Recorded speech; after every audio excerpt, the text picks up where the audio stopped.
Bien, y vamos a cambiar completamente de tema. La polémica por los abusos sexuales cometidos por sacerdotes ha marcado la agenda de la Iglesia Católica en las últimas semanas.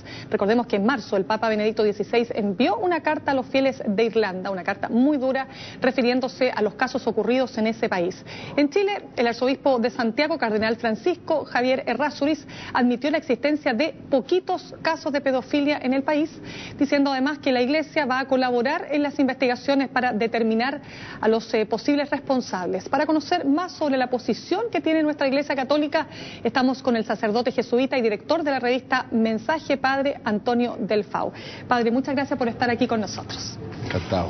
Padre, ¿cómo recibe usted las palabras de Monseñor Errázuriz cuando él dice, afortunadamente tenemos poquitos casos de situaciones de abusos en Chile?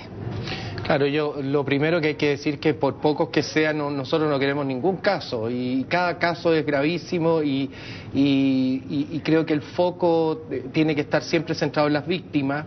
Creo que la Iglesia ha ido cayendo en la cuenta cada vez más respecto a eso.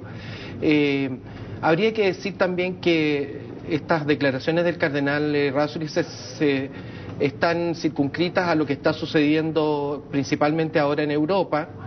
Hay que considerar, por ejemplo, que la Conferencia Episcopal Suiza abrió procesos y encuestas para que todos los que se hayan sentido víctimas de abuso las pudieran establecer, y pidió perdón por haber minusvalorado el monto, digamos, la cantidad de situaciones que ellos creían que era mucho más baja. Pidieron perdón, han puesto una serie de estructuras también para canalizar las denuncias. Lo mismo ha hecho la Iglesia Católica Austríaca. El cardenal arzobispo de Viena, Schönbrunn, hizo una liturgia en la Catedral de San Esteban en Viena que se llamaba Dios Dios perdónanos, ¿no? Donde se invitó a víctimas también a que pudieran tomar la palabra delante del cardenal arzobispo de Viena, y él dijo que la Iglesia había manejado mal estas situaciones y que esto había que remediarlo. Pusieron una persona independiente, una señora del Partido Demócrata Cristiano austríaco, para que fuera la que canalizara las denuncias con total independencia de los organismos propios de la Iglesia. Pero por otro lado, las estadísticas decían también que más de 70.000 fieles católicos habían dejado la Iglesia en Austria producto de todas estas situaciones que se arrastran por bastantes años. Por lo tanto, quiero decir que hay un despertar, no solo por la carta durísima del Papa Benedicto a los obispos de Irlanda, al pueblo irlandés, diciendo que tenían responsabilidad los obispos de haber escondido ciertas situaciones, sino también en los países europeos hay una voz de alarma porque se ve que esta situación es muy grave y que los fieles católicos la están tomando también con mucho dramatismo. Ahora, padre, disculpe que lo interrumpa, pero cuando uno escucha al cardenal Errázuriz, por supuesto que es una autoridad importantísima de la Iglesia Católica chilena, hay que decir que él también dice que los acusados por estos actos no tienen cabida, no tienen lugar dentro de la Iglesia. También ha dicho que la Iglesia quiere colaborar, por supuesto, para poder encontrar la justicia, pero la sensación que tiene la gente es que se actúa y que se ha actuado con demasiada tardanza. ¿Por qué, a su juicio? Bueno, hay varias razones que son atendibles, algunas menos felices y otras más razonables. ¿Cuáles son las menos felices, a su juicio? Las menos felices ha sido el tratamiento tradicional que tuvo la Iglesia en el pasado, de trasladar de lugar a los sacerdotes que habían tenido... de ocultar, de tapar el sol con un dedo de alguna manera, podría decir usted. Exactamente, eso lo ha reconocido el mismo Papa en la carta a los obispos irlandeses. Perdone, ¿y eso por miedo a que quede una hecatombe al interior de la Iglesia? Había dos razones. Una, por supuesto, proteger la imagen de la Iglesia, que parecía que se hacía muy vulnerable con estas situaciones.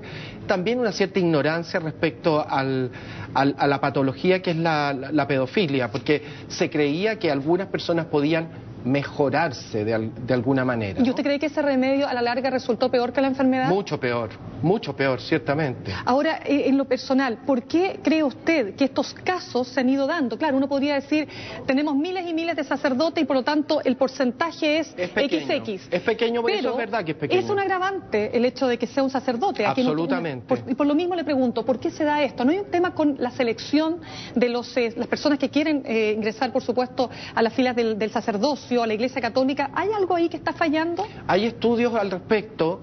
En primer lugar, el tipo de patología es difícil de detectar incluso por los exámenes psicológicos rigurosos a los cuales se somete a los candidatos desde hace ya bastantes años en la Iglesia Católica en general y en las órdenes religiosas en particular. Nosotros, por ejemplo, la Compañía de Jesús hace por lo menos casi 40 años que los candidatos tienen que someterse a ciertos exámenes psicológicos. Pero ahí haría alguna situación que no está totalmente resuelta.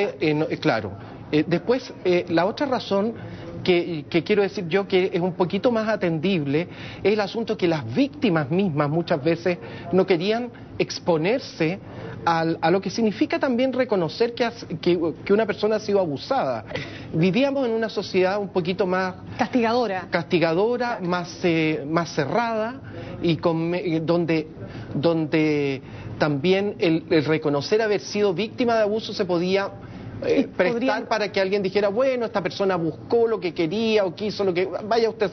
Esa es una razón fuerte también.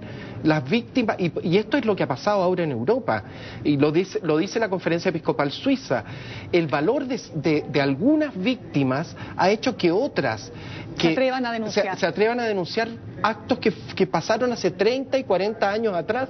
Ahora, están abriéndose, y entonces ahora aparecen como que si fuera una avalancha enorme. Yo quiero decir siempre que los abusos sexuales es lo más grave que hay, no tienen... o sea, quiero ser súper categórico en eso, pero se puede explicar de alguna manera...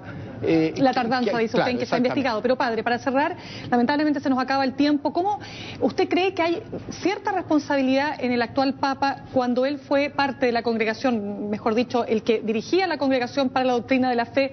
Estamos hablando cuando se trataba de Joseph Ratzinger, simplemente a cargo de la Congregación para la Doctrina de la Fe en cuanto a la no persecución de determinadas acusaciones que él recibió directamente. Eso no lo tengo absolutamente claro. Lo que sí puedo decir es que este Papa ha sido el Papa más riguroso de todos los que hemos tenido en esta materia.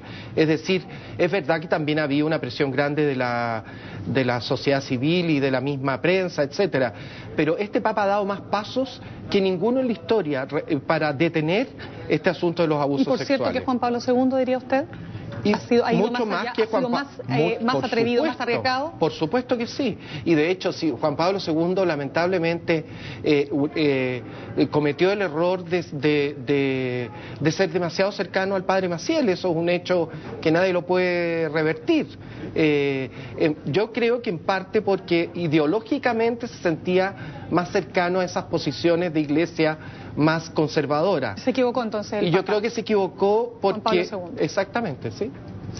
Padre, le damos las gracias por haber estado con nosotros en un tema tan sensible para la Iglesia, pero también para el mundo católico de nuestro país. Tenemos esperanza de que todo va a ser para mejor y cada vez vamos a actuar con más transparencia. Muchas gracias.